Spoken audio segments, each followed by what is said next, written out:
Okay, so we're working on the OR241 T-case install into the XJ. There's a couple of different changes. Here is the yoke. It's a 1310 yoke that it was on the SYE that was on the XJ. It's 32 spline, and this is the one that comes off the 241or. This is a 1310, so it's bigger, and your drive shaft won't bolt up directly. So if you don't feel like changing your drive shaft, there's a couple ways you can go. Tom Woods will supply you with a yoke that has this seal surface and has the countersunk or counter ground. You can see the splines don't go all the way to the end. It's important because that actually puts preload on the bearing and keeps the bearing from walking around in the tail housing of the T-case. And you can see that this one, splines go all the way down. So we're going to have to offset that. It's about 3/8 of an inch that we're going to have to come in here with a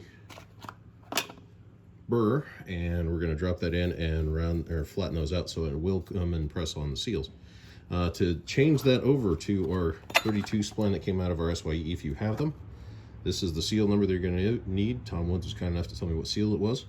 I highly recommend, though, that you just call Tom Woods and order up the proper yoke that will convert it to a 1310 the 241or. I happen to have these, so I'm going to go ahead and use these so I can still use my 1310 drive shaft out of my XJ. All right, we'll catch you on that. All right, so as we're continuing to put the 241or out of the TJ into the old 92 XJ here, you can see we've replaced the front seal with the correct diameter seal. That's the part number I gave you guys a little while ago. The bolt pattern, which very similarly is the same, but the studs are different. They've got a metric stud in them, as opposed to the standard stud that may or may not be in your 231, depending on which year of 231 you have. The vent lines are very similar. You know, obviously everything comes out in the same way. Slides onto the transmission output shaft, just the same, nothing fancy there. Your speed sensor here on the back has a 3-pin, which my old 92 has a 2-pin, which is a completely different one. So I'm going to lose my speedometer for the moment until I get that figured out.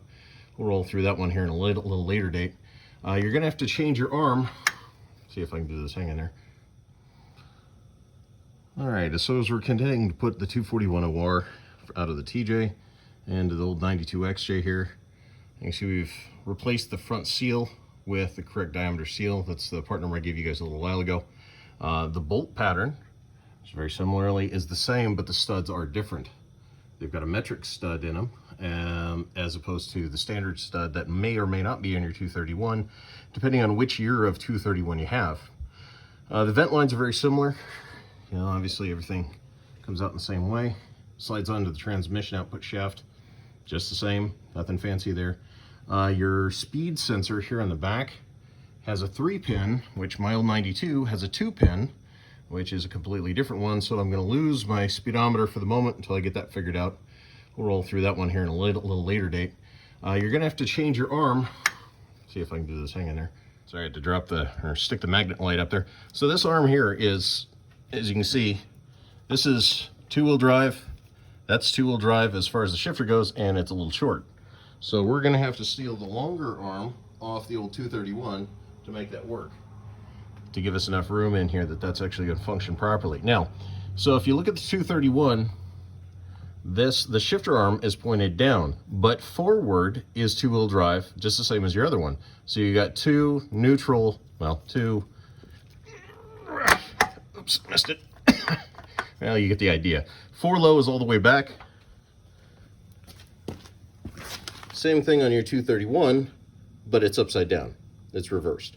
I've seen guys flip this over and run it reversed. I don't know why they would, but I've seen it a couple of times.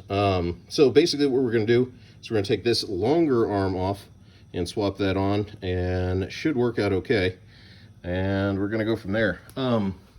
When you pull the T-case off the back of the transmission, if you've drooped it out to get your exhaust hanger out of the way and give yourself enough room that you can get to the nuts on the top easily, she is going to spit fluid at you. The seal on the back doesn't cover the shaft on the transmission. It goes on the input of the T-case, and she makes a mess, which is unfortunate. But nothing a little kitty litter can't take care of. So as we get this all buttoned up, we'll go over the P's and Q's of that. And we've already done our conversion for our 1310 U-joints on our drive shafts. So we're gonna use our standard drive shaft on this one. Now, it's not recommended, I know, to run your front drive shaft for your front and the rear, you know, borrow an old front drive shaft, but it is nice on the XJ automatic transmission that you can run the front drive shaft as both front and rear, and then you only need to carry the spare. And it's the same all the way down. All right. Okay, so here's a little bit of a quirk. This is the exhaust hanger plate. It's got the rubber piece that goes in to where before the catalytic converter. You can see where the outside diameter, the outside planetary ring of the 241 is quite a bit larger. Your 231 used to be up here. Well, being that this hangs down lower, we got problems. So what we're gonna have to do is we're gonna have to cut the back of this plate, notch it along here, and it's not really a structural piece too terribly. It has a little bit of strength. Basically, it holds up your exhaust. Not that big of a deal. It's a nice, thick, heavy plate. So what I'm going to do is I'm just going to come in here. I'm going to cut along this seam here just to give me enough clearance that it'll be in front of those bolts. Sorry for the lighting there. In front of those bolts, so it'll clear those, and then we should be fine. And like I said, you just have to get those bolts, if I get some light on these, to line up with those threads. So obviously we've got to go over, we got to go up, and you can see exactly what kind of clearancing issues we have. No big deal, a little time with the cutoff wheel. So we've got our 231 connecting rod already plugged in. Definitely put a little bit of lube in here. There's a little poly bushing in there, a little plastic bushing, and they are a mother chicken. If you break one, you can get the new one in, but prepare, it's going to take you a while. I've tried heat, tried lube, tried squeezing them in, everything. The new ones are a pain to get in. So try not to break them if you can. Remember, lube is your friend here. So cut the bracket down, line up the holes. Now you've got clearance, plenty of room for the T-case to go around. So that's one of the little modifications you're gonna have to do on that one. So we're gonna put those 18mm bolts in here. Then we'll put that's for our transmission mount, which I've got on the floor. That'll hold that piece up. Then we'll put our cross member on, and we should be able to button up. Like I said, none of the wiring is going to work on this T-case at the moment, not to my old 92, so I won't have either the four-wheel drive notification light in the cluster, and I also won't have a speedometer. So like my dad used to say, don't pass a Ferrari, kid, you'll be all right. All right, thank you.